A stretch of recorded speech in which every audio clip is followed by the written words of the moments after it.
Ready, fight! それ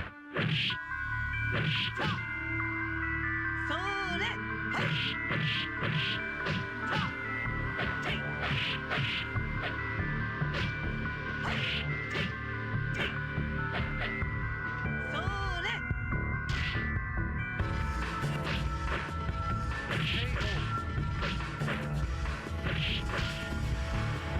Ready, fight!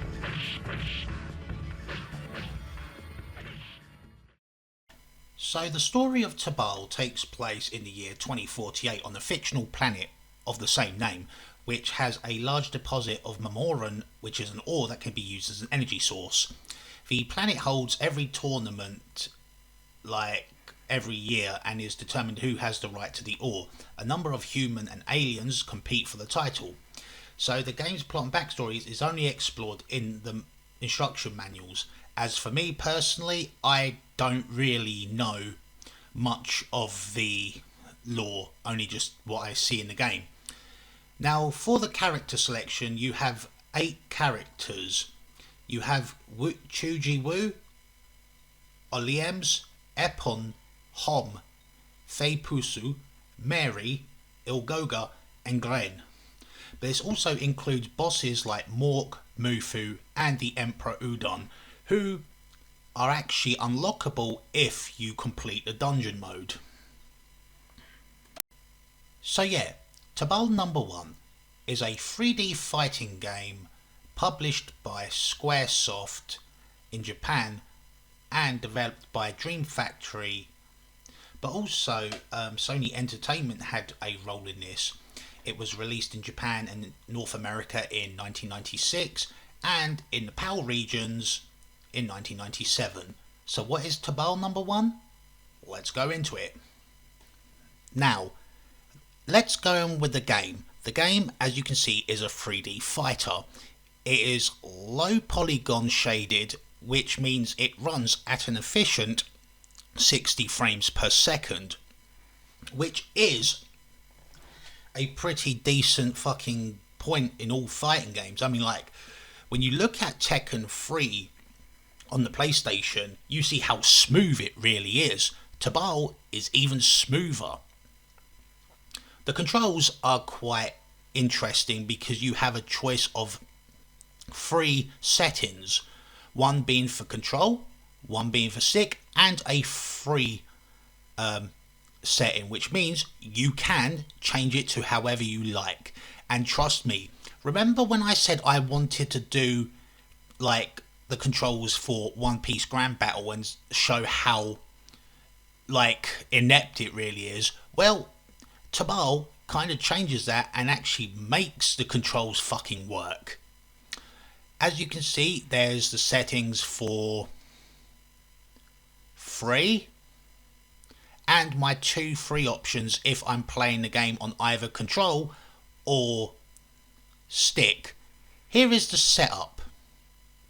Now, like I say, there are 8 characters in the game. There is also 3 unlockable characters, being Mork, Mulu, and Udon, who can only be attained by completing the quest mode, which I have to kind of be honest is kind of redundant for me, because purely for the fact I don't really care for most of the RPG modes that Square has to offer in their fighting games. Guys is an example of this, but nevertheless the game runs at a solid 60 frames per second, and graphically it's actually quite impressive, and the mechanics is smooth. How smooth? Well, let's go into that, shall we?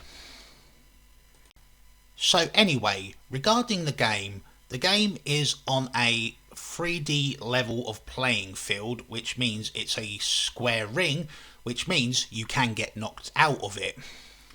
And this can happen quite a lot. But as for the controls, oh my goodness, the controls are actually really good.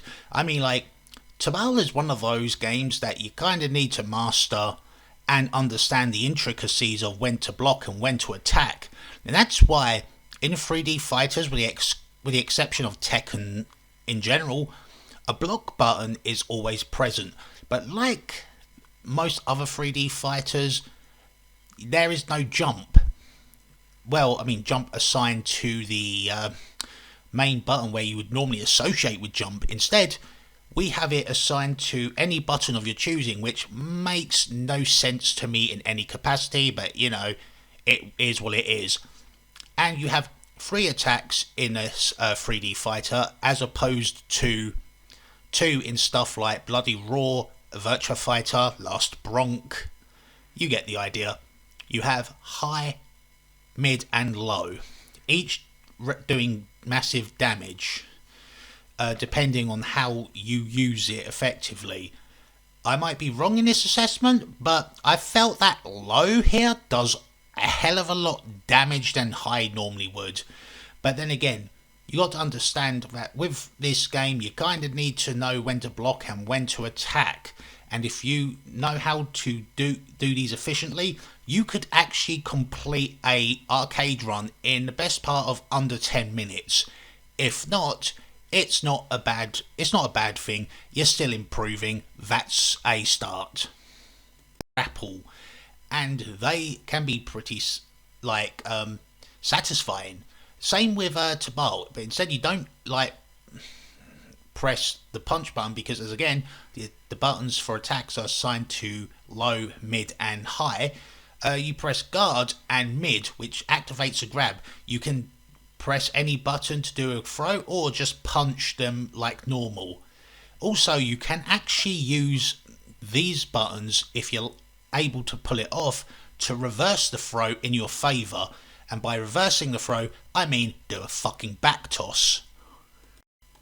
Now, the music is composed of 8 square composers featuring Yasunori Mitsuda, Yasuhiro Kawakami, sorry I got that wrong, Ryuji Sasai, Masahi Hamauzu, Junya Nakano, Kenji Ito, Noriko Mastueda, and Yoko Shimomura. And they are all handling of the synth programming, which is actually handled by Yasunori Mitsuda, and the arrangement was also handled by another outfit called Guido, which features Hidenobu, Otsuki and Hiroshi Hata. And there's a few tracks that have been arranged and composed by both Mitsuda and Guido.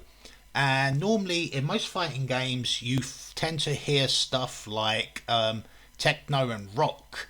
This one is a very unique mixture, because it not only incorporates electronic sounds, but it is also hip hop, ambient, 1980s groove, jazz and Latino, which I have to admit has the most unique sound in any fighting game. Let's hear it, shall we?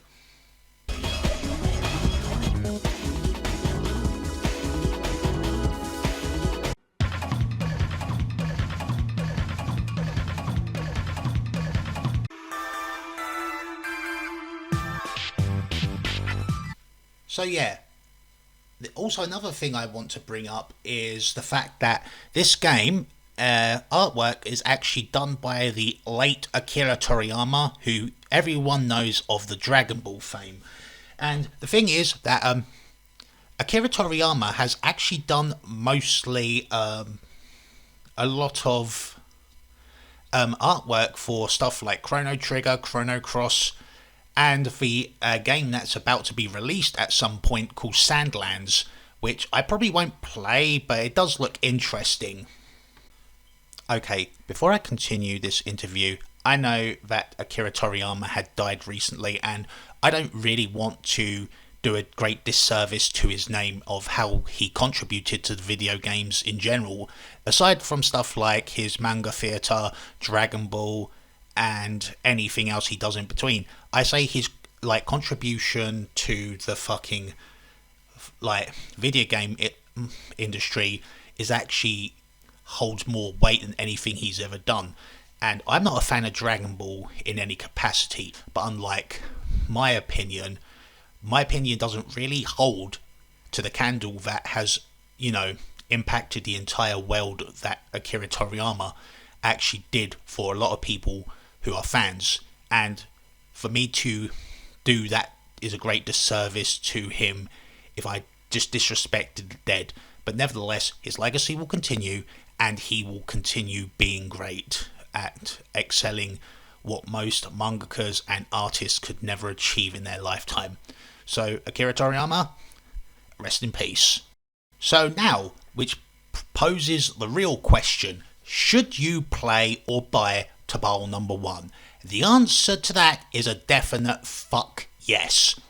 If you like stuff like Bloody Raw and Virtua Fighter, Dead or Alive even, Tekken not so much. I would say buy or play Tobal.